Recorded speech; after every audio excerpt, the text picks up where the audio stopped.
Hi friends, இது உங்கள் RS style kitchen. எல்லோரும் எப்படி இருக்கீங்க? நல்லா இருக்கீங்களா? இன்னைக்கு பார்த்தீங்கன்னா சூப்பரான 5 விதமான கிச்சன் டிப்ஸ் தான் கொண்டு வந்திருக்கேன். எல்லாமே ரொம்ப புதுசாக இருக்கும், ரொம்ப யூஸ்ஃபுல்லாக இருக்கும். கண்டிப்பாக நீங்கள் முழுமையாக பாருங்கள். யாராவது என் சேனலில் ஃபஸ்ட் டைம் பார்க்குறீங்கன்னா சப்ஸ்கிரைப் பண்ணிவிட்டு பக்கத்தில் இருக்க பெல் ஐக்கானை கிளிக் பண்ணி வச்சுக்கோங்க. அப்போ தான் நான் போடுற வீடியோஸ்லாம் உங்களுக்கு வீடு தேடி வருங்க. இப்போ வாங்க நம்ம வீடியோக்குள்ளே போகலாம்.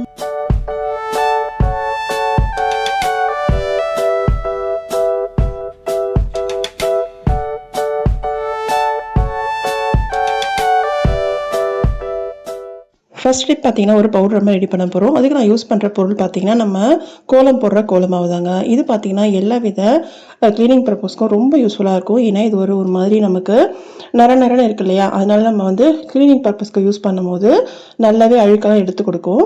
இதை நான் வந்து ஒரு 2 டேபிள் ஸ்பூன் எடுத்திருக்கேன். இது கூடயே நம்ம வந்து இப்போது டிட்டர்ஜென்ட் பவுடர் அப்படின்னா நீங்கள் யூஸ் பண்ணுற சபீனா அப்படி இல்லைனா லிக்விட் எது வேணால் நீங்கள் எடுத்துக்கலாம். எடுத்துகிட்டு நான் கொஞ்சமாக இதை கலந்துக்கிறேங்க. இப்போ இதை நல்லா கலந்துட்டு நம்ம இதை எதுக்கு யூஸ் பண்ண போகிறோம் பார்த்தீங்கன்னா, நான் இன்றைக்கி யூஸ் பண்ண போகிறது வந்து ஸ்டவ் க்ளீன் பண்ணுறதுக்கு நம்ம யூஸ் பண்ண போகிறோம். அதாவது கேஸ் ஸ்டவ் நம்ம நைட் டைமில் ஃபுல்லாக வேலைலாம் முடிச்சுட்டு நம்ம துடைச்சிட்டு படுப்போம் இல்லையா, அந்த நேரத்தில் நீங்கள் இந்த லிக்விடை ரெடி பண்ணிவிட்டு நம்ம தேய்ச்சிட்டு தண்ணியெலாம் போட்டு கழுவணுன்ற அவசியமே இல்லைங்க. துடைச்சி எடுத்தாலே சூப்பராக க்ளீன் ஆகும். நான் இப்போ காட்டுறேன் பாருங்கள். இப்போ இதை நம்ம நல்லா கலந்துக்கிட்டு நம்ம தேய்க்க போகிறோம். இதில் கொஞ்சமாக நம்ம தண்ணி சேர்த்துக்கலாம். தண்ணி சேர்த்துட்டு நம்ம உங்களுக்கு எங்கெல்லாம் அழுக்கு இருக்கோ அங்கெல்லாம் தேய்ச்சிக்கோங்க. இந்த ஸ்டவ் பார்த்தீங்கன்னா ஓரளவுக்கு நமக்கு க்ளீனாக தான் இருக்குது. ரொம்ப அழுக்கான ஸ்டவ்வாக இருந்தாலுமே பரவாயில்லைங்க. இந்த பவுடரை நீங்கள் ரெடி பண்ணி தேய்ச்சி எடுக்கும் போது எல்லா அழுக்கும் சூப்பராக போயிடும். உங்களுக்கு தேய்க்கும் போதே உங்களுக்கு ரிசல்ட் தெரியும் பாருங்கள். அதில் இருக்க வந்து அழுக்கெல்லாம் ஈஸியாக நமக்கு போயிடும். நான் கொஞ்சமாக தண்ணி சேர்த்துக்கிறேன். தண்ணி அப்போ ஃபஸ்ட்டு சேர்க்கல இல்லையா, தண்ணி சேர்த்துட்டு நம்ம தேய்ச்சி எடுக்கலாம். இதை வச்சு நம்ம வந்து வீட்டில் இருக்க பொருளாக கூட நம்ம நிறைய பொருளை வந்து இதை யூஸ் பண்ணலாங்க க்ளீன் பண்ணுறதுக்கு. நான் இன்றைக்கி வந்து இந்த ஸ்டவ் க்ளீன் பண்ணி உங்களுக்கு காட்டுறேன். நம்ம தண்ணி அதிகமாக சேர்க்க வேண்டாம், லைட்டாக சேர்த்துட்டு உங்களுக்கு இது மாதிரி ஏதாவது ஒரு ஸ்க்ரப்பர் வச்சு இது மாதிரி தேய்ச்சிக்கோங்க. எல்லா பக்கமும் நல்லா இது மாதிரி பொறுமையாக தேய்க்கலாம். ரொம்ப அழுத்து நீங்கள் தேய்க்கணுன்ற அவசியம் கூட கிடையாது. ஏன்னா இந்த கோலமாவு வந்து நமக்கு அந்த நரநரப்பு தன்மை இருக்கிறதால க்ளீன் ஆகிட்டு அழுக்கலாம் வந்து ஈஸியாகவே வந்துடும். இப்போ பார்த்தீங்கன்னா ஈரமான ஒரு துணியில், காட்டன் துணியில் அப்படியே நம்ம துடைச்சி எடுத்துடலாம். உங்களுக்கு துடைக்கும் போதே பாருங்கள், பார்த்தீங்கன்னா உங்களுக்கு தெரியுதா என்ன அழகாக நமக்கு அந்த ஸ்டவ் புதுசு மாதிரி நல்லா மின்னும். கண்டிப்பாக நீங்கள் உங்கள் வீட்டில் ட்ரை பண்ணி பாருங்கள். இதில் வந்து இதெல்லாம் நம்ம இது மாதிரி துடைச்சிட்டு லாஸ்ட்டாக கொஞ்சமாக வந்து ஷாம்பு தண்ணி இல்லைனா வந்து கம்ஃபர்ட் ஏதாவது ஒரு லிக்விடை நல்லா தண்ணியில் கலந்துட்டு லைட்டாக இது எல்லா பக்கமும் ஸ்ப்ரே பண்ணி விட்டுட்டிங்கன்னா இந்த கற்பாம்பூச்சி, பல்லி, எலித்தொலைலாம் எதுவுமே வராதுங்க. கண்டிப்பாக இந்த டிப் உங்களுக்கு பிடிக்கும்னு நினைக்கிறேன். பிடிச்சதா ஒரு லைக் போட்டுட்டு பாருங்கள். நெக்ஸ்ட் டிப் பார்த்திங்கன்னா, நம்ம வந்து எப்போவுமே குக்கர் நம்ம யூஸ் பண்ணிகிட்டே தான் இருப்போம். அந்த குக்கர் பார்த்திங்கன்னா ரொம்ப நாள் யூஸ் பண்ண ஒரு மாதிரி நமக்கு உள்ளுக்குள்ளே பார்த்திங்கன்னா இது மாதிரி கலர் மங்கி ஒரு மாதிரி கருப்பாக இருக்கும், அழுக்காக இருக்கிற மாதிரியே இருக்கும். என்னதான் நம்ம வந்து தேய்ச்சி நம்ம எடுத்தாலுமே அது போகாது. அதுக்கு நம்ம என்ன பண்ணலான்னு பார்த்தீங்கன்னா, இது மாதிரி இருக்க குக்கர் எடுத்துக்கோங்க, அடுப்பில் வச்சுட்டு ஆன் பண்ணிக்கோங்க. இதில் பார்த்திங்கன்னா அதுக்கு கால்வாசி இல்லைனா அரைவாசி வர மாதிரி நம்ம தண்ணி சேர்த்துக்கலாம்.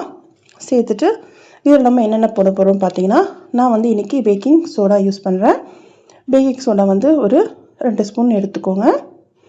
ஒரு சின்ன ஸ்பூனில் 2 ஸ்பூன் எடுத்துக்கோங்க. இது கூட வந்து நம்ம யூஸ் பண்ணுற வினிகர், அப்படியே உங்ககிட்ட வினிகர் இல்லைன்னா லெமன் ஜூஸ் கொஞ்சமாக ஒரே ஒரு லெமன் வந்து 1/2 லெமனை பிழிஞ்சு எடுத்துக்கோங்க. நான் இன்றைக்கி வந்து வினிகர் நான் சேர்த்துக்கிறேன். இந்த வினிகர் வச்சு நம்ம என்னென்னலாம் எதுக்கெல்லாம் க்ளீனிங் பர்பஸ்க்கு யூஸ் பண்ணலான்றதை நான் ஃபஸ்ட்டு ஒரு வீடியோ போட்டிருக்கேன். வீடியோ லிங்க் நான் வந்து கீழே டிஸ்கிரிப்ஷனில் கொடுக்குறேன், மேலே ஐக்கான்லேயும் கொடுக்குறேன். உங்களுக்கு தேவைப்படுச்சு அதை செக் பண்ணி பாருங்கள். நம்ம இன்றைக்கி யூஸ் பண்ணுறது வந்து வினிகரும் பேக்கிங் சோடாவும் யூஸ் பண்ணியிருக்கோம். இப்போ இதெல்லாம் நல்லா கலந்துட்டு இது அப்படியே ஒரு கொதி வரட்டும். இதில் பார்த்தீங்கன்னா நம்ம கொஞ்சமாக நம்ம யூஸ் பண்ணுற லிக்விட் எதாவது சேர்த்துக்கலாம். சேர்த்துட்டு எல்லாம் சேர்ந்து நல்லா அது கொதித்து வரட்டும். கொதித்து வரும்போதே நமக்கு பார்த்திங்கன்னா அதில் இருக்க அழுக்கெல்லாம் நல்லாவே நமக்கு எடுத்துகிட்டு வந்துடும். இப்போ பார்த்திங்கன்னா நல்லா கொதிக்குது. அப்படின்னு நம்ம சிம் பண்ணிடலாம். சிம் பண்ணிவிட்டு ஒரு 2 நிமிஷம் நல்லா கொதிக்கட்டும். நல்லா கொதித்து வரட்டும். இது பார்த்திங்கன்னா நல்லா எடுத்து இது மாதிரி கலந்து விடுங்க. ஏன்னா மேலே இருக்கிறதெல்லாம் வந்து நமக்கு அழுக்கு இருக்கும் இல்லையா, அதெல்லாமே நமக்கு நல்லாவே வரும். இதில் வந்து சூடாக இருக்கும் போதே இது மாதிரி ஸ்க்ரப்பர் வச்சு நம்ம தேய்ச்சிக்கலாம். சூடாக இருக்கிறதெல்லாம் ஒரு கரண்டியோ இல்லைனா ஒரு குச்சி வச்சு இது மாதிரி நல்லா அதை இது மாதிரி தேய்ச்சிக்கோங்க. தேய்க்கவே நமக்கு பார்த்திங்கன்னா அந்த தண்ணியோட கலர் நமக்கு மாறுறது உங்களுக்கு தெரியும். அதில் இருக்க அந்த தேவையில்லாத அழுக்கு தேவையில்லாத கரெல்லாம் இருக்கு இல்லையா, அதெல்லாமே நல்லாவே வந்துடும். நான் உங்களுக்கு ஃபுல்லாக நல்லா வாஷ் பண்ணிவிட்டு உங்களுக்கு காட்டுறேன். குக்கர் பார்த்திங்கன்னா புதுசு மாதிரியே நமக்கு சூப்பராக இருக்கும். கண்டிப்பாக நீங்கள் உங்கள் வீட்டில் ரொம்பவும் பழசான குக்கர் இருந்துச்சுன்னா நீங்கள் இது மாதிரி ட்ரை பண்ணி பாருங்கள். இப்போ பார்த்தீங்கன்னா ஃபுல்லாக வாஷ் பண்ணிவிட்டு வந்துட்டேன் பாருங்கள். ஃபஸ்ட்டு இருந்ததுக்கும் இப்போதைக்கும் எவ்வளோ நமக்கு டிஃப்ரென்ஸ் இருக்குது. நல்லாவே க்ளீனாகி வந்திருக்கு. கண்டிப்பாக நீங்கள் உங்கள் வீட்டில் ட்ரை பண்ணுங்கள். இந்த டிப்ஸ் பிடிச்சிருந்தா ஒரு லைக் போட்டுட்டு பாருங்கள். என்னோடய சேனல் நிறைய டிப்ஸ் அண்ட் ட்ரிக்ஸ் நான் போட்டிருக்கேன். கண்டிப்பாக நீங்கள் அதையும் வந்து செக் பண்ணி பாருங்கள். இப்போ வாங்க நம்ம நெக்ஸ்ட் டிப் போகலாம். நெக்ஸ்ட் டிப் பார்த்தீங்கன்னா, இது மாதிரி குக்கரில் நம்ம வந்து சாதம் வைப்போம். சில டைமில் சாதம் வந்து நமக்கு அடி பிடிச்சிடுச்சுன்னா என்ன பண்ணலான்னு பார்க்கலாம். இதை நம்ம எப்படி க்ளீன் பண்ணுவோம்னா, இது மாதிரி இரும்பு நாரில் நம்ம தேய்க்கும் போது என்ன ஆகும்னா, அந்த இரும்பு நாரே பார்த்தீங்கன்னா ரொம்பவும் நமக்கு ஒரு மாதிரி ஆகிடும். ஏன்னா அதை தேய்க்கும் போது அதில் இருக்கிற சாதம்லாம் வந்து இரும்பு நாரில் ஒட்டிக்கிட்டு நமக்கு அந்த இரும்பு நாரை வீணாக போயிடும். இனிமேல் நீங்கள் அது மாதிரி யூஸ் பண்ணாதீங்க. இது மாதிரி மாத்திரை கவர் இருக்கிறதுமே கொஞ்சம் ஸ்ட்ராங்காக இருக்கிற மாத்திரை கவர் இருந்தால் எடுத்துக்கோங்க.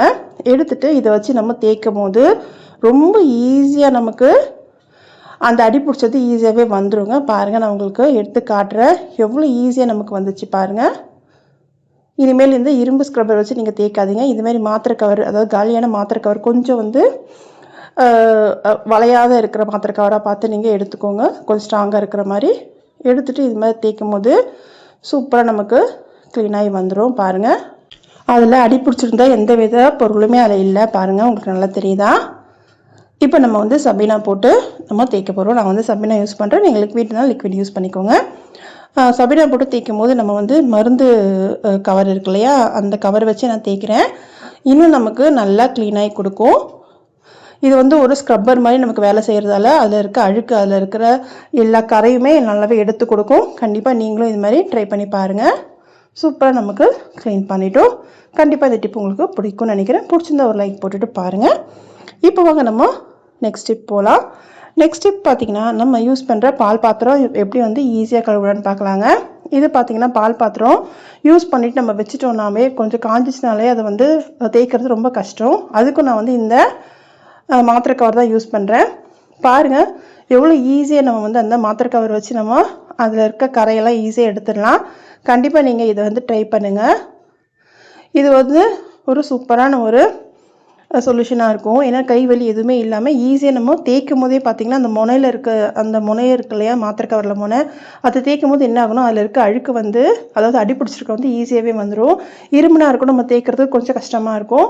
இது மாதிரி மாத்திரை கவர் வச்சு தேய்க்கும் போது நமக்கு ஈஸியாக வந்துடுங்க. பாருங்கள், அதில் இருக்க அடி பிடிச்சிருக்க எல்லாமே வந்துடுச்சு.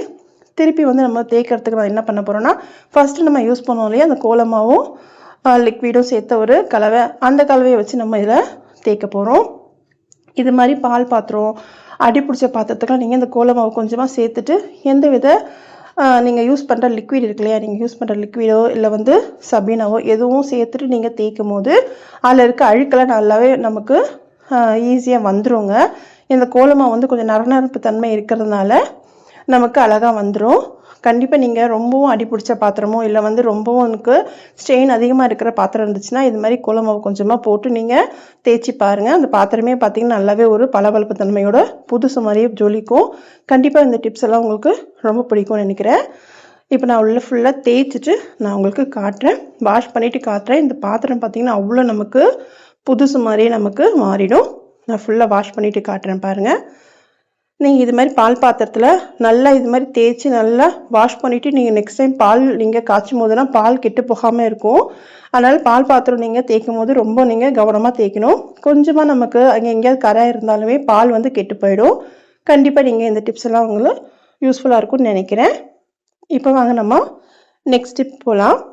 நெக்ஸ்ட் டிப் பார்த்திங்கன்னா இதே மாதிரி பால் பாத்திரம் வந்து தீஞ்சிடுச்சுன்னா என்ன பண்ணலான்னு பார்க்கலாங்க. இது பார்த்திங்கன்னா பால் பாத்திரம் பால் வச்சுட்டு நான் கொஞ்சம் மறந்துட்டேன், அதனால் தீஞ்சு போச்சு. இது நம்ம ஈஸியாகவே நம்ம வந்து அதை வந்து தீஞ்சது எல்லாமே நம்ம கை வலி எதுவுமே இல்லாமல் எடுக்கலாம். அதுக்கு எவ்வளோ உங்களுக்கு தீஞ்சிருக்கோ அதுக்கேற்ற மாதிரி தண்ணி சேர்த்துக்கோங்க. சேர்த்துட்டு இதில் கொஞ்சமாக பேக்கிங் பவுடர் இருக்கு இல்லையா, பேக்கிங் சோடா எடுத்துக்கோங்க. அதையும் சேர்த்துட்டு கொஞ்சமாக சபீனா சேர்த்துக்கிறேன். சேர்த்துட்டு இது கொதி வரட்டும். கொதி வந்ததும் நம்ம யூஸ் பண்ணுற தோசை கரண்டி இருக்கு இல்லையா, அப்படி இல்லைனா இது மாதிரி கூர்மையான எந்த ஒரு கரண்டியும் நீங்கள் எடுத்துக்கோங்க. எடுத்துகிட்டு இது மாதிரி நம்ம அதில் ஒரு ஸ்க்ரப்பு கொடுக்குற மாதிரி லைட்டாக இது மாதிரி தேய்ச்சிக்கிட்டே இருந்தாலே நமக்கு என்ன ஆகும்னா அதில் இருக்க கரெல்லாம் அந்த கரண்டி நம்ம தேய்க்கும் போதே எல்லாம் போயிடும். இப்போ லாஸ்ட்டாக நான் சொன்னதுல இந்த கோலமாவும் அந்த லிக்விடும் சேர்த்து தேய்க்கும் போது சூப்பராக நமக்கு க்ளீனாகி வந்துடுங்க. கண்டிப்பாக இந்த டிப்ஸ் எல்லாம் உங்களுக்கு ரொம்ப பிடிச்சிருக்குன்னு பிடிச்சிருந்தா என்ன சேனல் சப்ஸ்கிரைப் பண்ணிவிட்டு பக்கத்தில் இருக்க பெல் ஐக்கானை கிளிக் பண்ணி வச்சுக்கோங்க. இன்னொரு நல்ல வீடியோவில் பார்க்கலாம். தேங்க்ஸ் ஃபார் வாட்சிங்.